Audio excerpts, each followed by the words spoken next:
Welcome to So Get the Podcast. We live. Hi, I'm KD. Let's get this show started. So today with the show, I would like to start with basketball. Morant for the Memphis Grizzlies. I see everyone is talking about it, about his viral social media post he was in a nightclub. First and foremost, for him as a professional player in the industry that he plays in, you have to follow their rules. So as a young man, which I know he probably regret up to this point, we have to do better as young leaders in these industries, because you have kids and youth that look up to you, and the NBA definitely is looking for a poster child person. He was in that conversation. He's very talented, Morant, but we have to do better with leaders and or the people that's in the circle. Got to make sure that we're on the right page, It's unfortunate. For what I can see, they saying that in the rules and regulations for the NBA, he might have broken a law. And if so, he would be indefinite suspended for 50 games. We gotta do better. So next up, I have two situations. Reparation, right? One, I believe the newest one is in San Francisco, somewhere along $5 million in San Francisco. I'm not sure if it's official yet, but also California is still weighing the options contingent to people of color and seeing how much residents will receive. California is moving closer to determining what eligible person of color residents are owed for generations. A key step towards potentially becoming the largest U.S. jurisdiction to pay out billions of dollars in reparation. The California Reparation Task Force, they met in Sacramento to assess reparations should be disputed, which could be including direct payments and investments in education, healthcare, and home ownership for Black communities. The group is set to deliver its final recommendation to the state, say by July 1st. I know people are looking forward to something like that, but you also have to be prepared for what they're going to give you, continue to your structure and infrastructure, people in the community. And it will be up to the lawmakers to decide whether to adopt them. One of the models under the consideration suggested that the state will owe a total of almost $640 billion. 1.8 million people of color, Californians with their ancestors enslaved in the U.S., which works out to roughly $360,000 per person. It's saying something about the Illinois became the first city to provide reparation to its person of color residents, including giving housing grants and reparations. Studies are springing up in places like New York and St. Louis. California can admit, I guess it's about the Secretary of California, said that California can admit its sins and change the narrative, that there is a way forward for states and cities' access to the nation's state. What was her name? Shirley Weber, who wrote the bill creating the task force when she served in the state assembly. One of the most difficult questions that the task force faces is how to define the historical period for measuring harms experienced by Black residents in a state where slavery was never legal, and their need to show how the reparation and policy changes will reduce persistent racial wealth gap, which has left U.S. Caucasian families with roughly 6 times wealth that the people of color families. They propose. I don't know. So I'm not sure from when they're gonna actually make it official. I know once one state and no city push this narrative, I believe everyone else will follow. So people that have been tuning in and hearing about it via social media or news, that reparation is right around the corner. But like I said, once again, if you're not prepared for it, you have to get prepared for it, you know? Next up, give me a second. I came across something with the EBT cards. I don't know exactly what's going on, but Virginia State Agency's alert. The alert was issued by the Virginia State Agency to inform the public of criminal attempts to steal SNAP EBT and a P-EBT card information. The Virginia Department of Social Services is aware of criminal attempts to steal the SNAP EBT and P-EBT card information according to a scam notice issued for aging and I don't know. They saying with card emergency benefits ending in mid-February, users might receive unsolicited text messages and phone calls by criminals to take advantage of any questions they may have about their benefits. Protect your benefits by never providing your personal information to any unknown source and by changing your card PIN often, said the Virginia Department of Social Services in the scam alert. You will never be contacted and or asked to provide your EBT or P-EBT card number or PIN, the agency added. They have like a health number. They have a help number. If you ever respond to any solicited calls, texts, or website links about your benefits, immediately contact the Virginia EBT client customer service help desk. What is it? 866-281-2448. So if you guys have been involved in something of that magnitude, you definitely want to check that out. If not, just be careful. It's a lot that's taking place in the world today.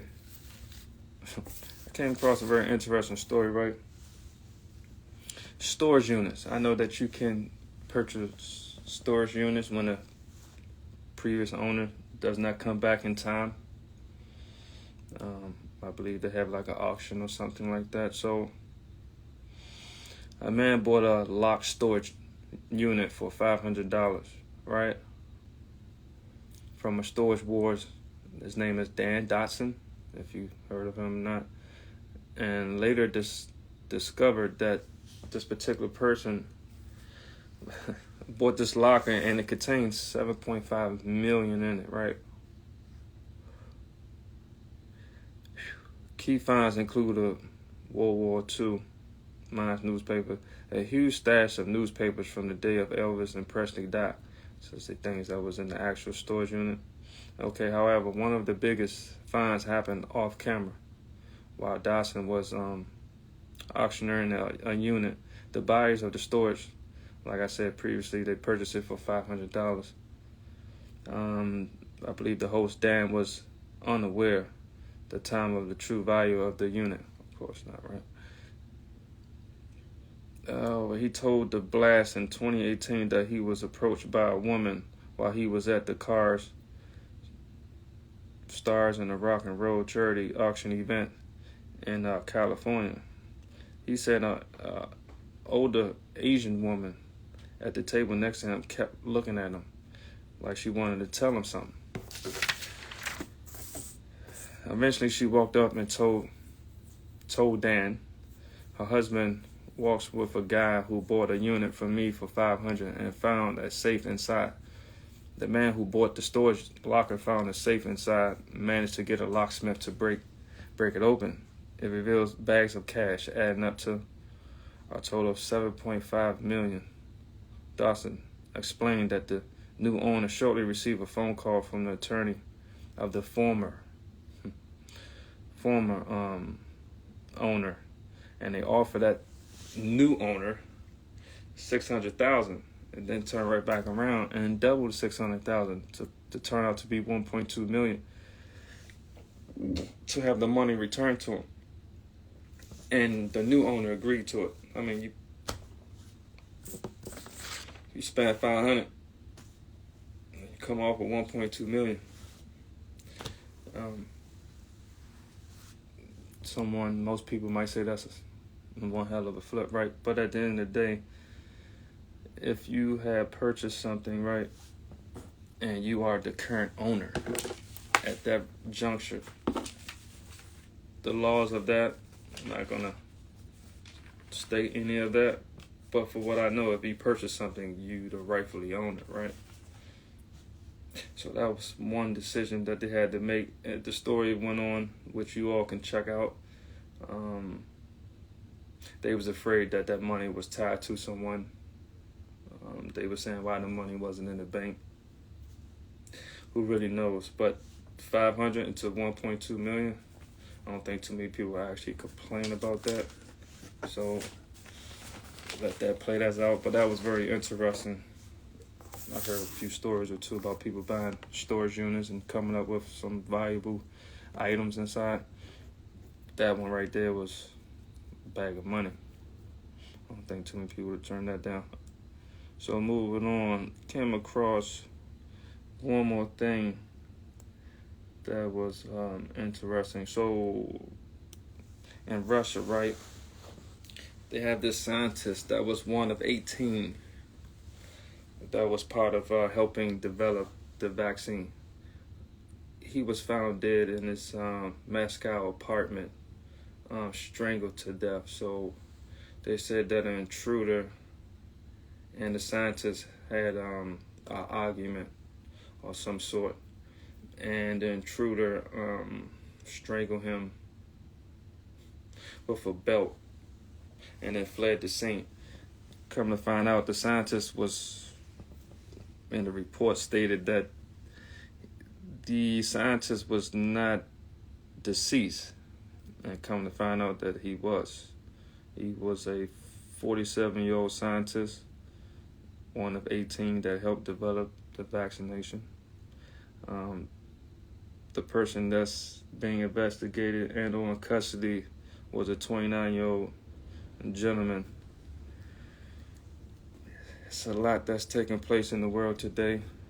This was 2 weeks after, let me see, it was someone else 2 weeks.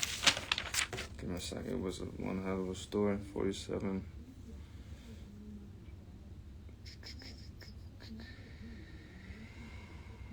Well, not the 2 weeks. It was in late November. A Russian embassy in Paris confirmed the death of a Russian billionaire.